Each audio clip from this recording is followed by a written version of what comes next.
वैभव लक्ष्मी माँ के चमत्कार। माँ वैभव लक्ष्मी की कृपा से नौकरी मिली।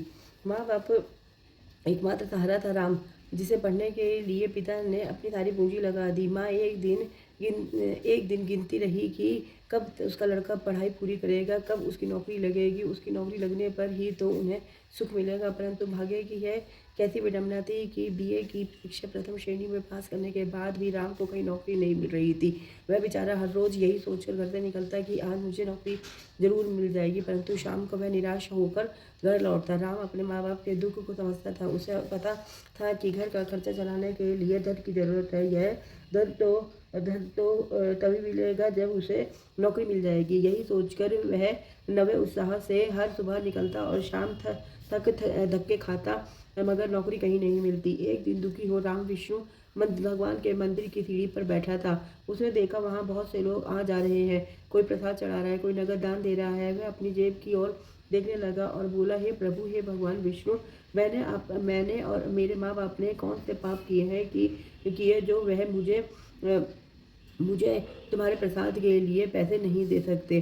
घर से पैदल चलकर नौकरी की तलाश में घूमना पड़ता है, क्योंकि बस के किराए के लिए भी पैसे जेब में नहीं होते। इस शहर के लोग क्या क्या आनंद ले रहे हैं, मौज मस्ती करते हैं, और मैं 2 वक्त की रोटी के लिए भी तरसता हूँ। उफ, मेरे भगवान! दुख के मारे उसकी आंखों में आंसू आ गए। उसे रोते देखकर पुजारी ने उसे प्यार से कहा, बेटे, तुम रो रहे हो? भगवान विष्णु के मंदिर में रोने का क्या काम? पुजारी जी, मैं इसलिए रो रहा हूँ कि मैं बेकार हूँ, दुखी हूँ। मेरे पास प्रसाद चढ़ाने के लिए भी पैसे नहीं है। बेटे, चिंता करने से कुछ नहीं होता। हाँ, तुम हर शुक्रवार को माँ वैभव लक्ष्मी का व्रत रख कर माँ की उपासना करो, बस तुम्हें माँ के आशीर्वाद से काम मिल जाएगा। पुजारी ने उसे माँ वैभव लक्ष्मी माँ के व्रत के नियम व विधि बताई। उसी समय सप्ताह से राम ने माँ वैभव लक्ष्मी का व्रत प्रारंभ कर दिया। माँ लक्ष्मी ने उस पर तीसरे सप्ताह के व्रत पर कृपा कर दी, जब उसे सरकारी नौकरी मिल गई। राम की माँ ने माँ वैभव लक्ष्मी के व्रत की प्रतियां भी बांट दी। फिर पहले वेतन में से 7 कन्याओं को उनका मनपसंद भोजन भी कराया। जय माँ वैभव लक्ष्मी माँ की जय। दूसरी चमत्कार। व्यापार अच्छा होने लगा। भागीदारी में झगड़ा हुआ, बिजनेस का बंटवारा हो गया। तभी से नरेश के बुरे दिन शुरू हुए। वह दिन रात मेहनत करता था, पर धंधा ठीक से नहीं चल रहा था। एक ही साल में वह टूट गया। उनकी पत्नी माधवी बहुत सुशील थी। वह हिम्मत देती रहती, पर धंधा न चले तो आदमी का दिल किस तरह प्रफुल्लित होगा। माधवी चोरी छुपे से कुछ न कुछ बेचकर घर चलाती थी। पति मन से और तबीयत से ढीला होता जा रहा था। यह देखकर उनका मन व्यथित होता।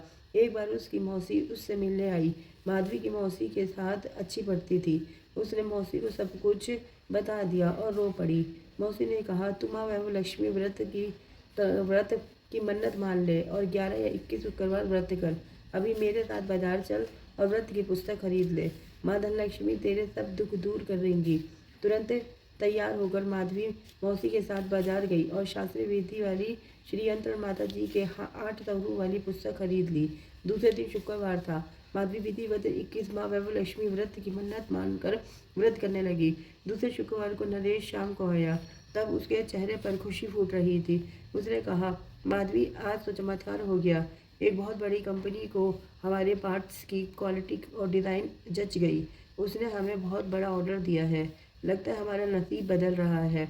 बात भी सच निकली। किस शुक्रवार पूरे होते ही नरेश को बिजनेस तेजी से बढ़ने लगा।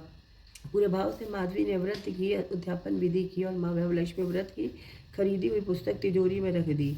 एक साल ही में नरेश ने मारुति कार भी खरीद ली। ऐसा है माँ वैभव लक्ष्मी व्रत का प्रभाव। बोलो माँ लक्ष्मी माता की।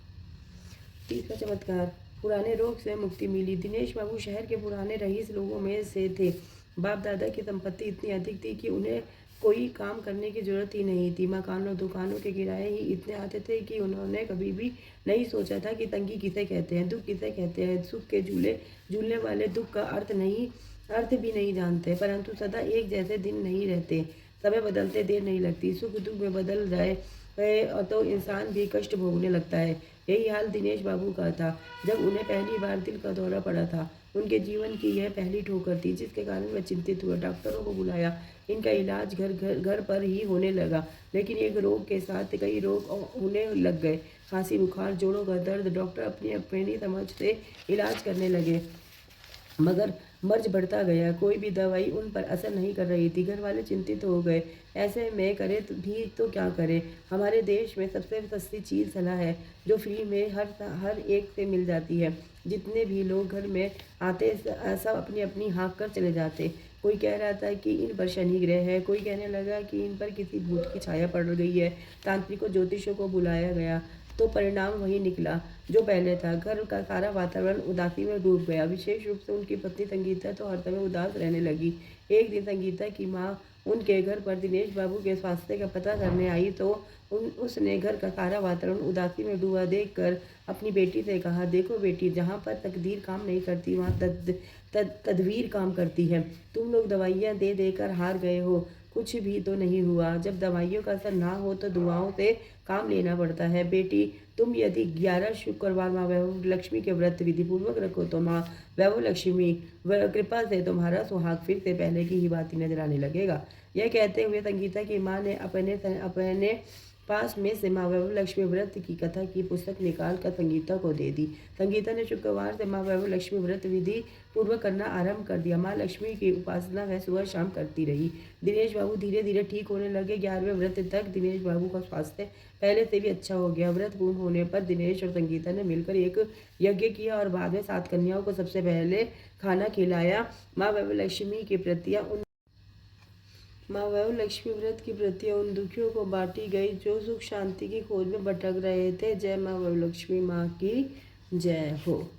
वैभव लक्ष्मी। हरे कृष्ण कृष्ण कृष्ण हरे हरे राम राम राम हरे हरे। हर हर महादेव, हर हर महादेव, हर हर महादेव। श्री शिवाय नमस्तुभ्यं, श्री शिवाय नमस्तुभ्यं, श्री शिवाय नमस्तुभ्यं। ओमकारेश्वर ज्योतिर्लिंग महादेव की जय। ओमकार ज्योतिर्लिंग महादेव की जय। ओमकारेश्वर ज्योतिर्लिंग महादेव की जय। राधे राधे। श्याम श्याम।